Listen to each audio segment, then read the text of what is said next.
கூவத்தூர் விவகாரம் தொடர்பாக சர்ச்சைக்குரிய வகையில் பேசிய முன்னாள் அதிமுக பிரமுகர் ஏவி ராஜுவுக்கு அதிமுக சார்பில் நோட்டீஸ் அனுப்பப்பட்டுள்ளது.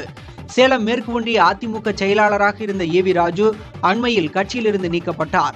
இதனையடுத்து அவர் அளித்த பேட்டியில் நடிகை த்ரிஷாவின் பெயரை வெளிப்படையாக குறிப்பிட்டு அதிமுகவை விமர்சித்து சர்ச்சைக்குரிய கருத்துக்களை தெரிவித்திருந்தார்.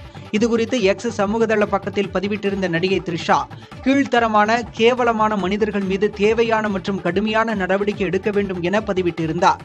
இதனிடையே தான் த்ரிஷாவை பற்றி பேசவில்லை எனவும் தன்னை தவறாக சித்தரித்து காட்டிக் கொண்டிருக்கிறார்கள் எனவும் த்ரிஷாவின் மனம் புண்பட்டிருந்தால் மன்னிப்பு கேட்பதாகவும் ஏவி ராஜு விளக்கம் அளித்தார்.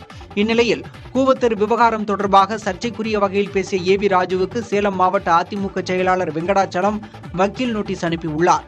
அதில் நிபந்தனையற்ற மன்னிப்பு கோர வலியுறுத்தப்பட்டுள்ளது.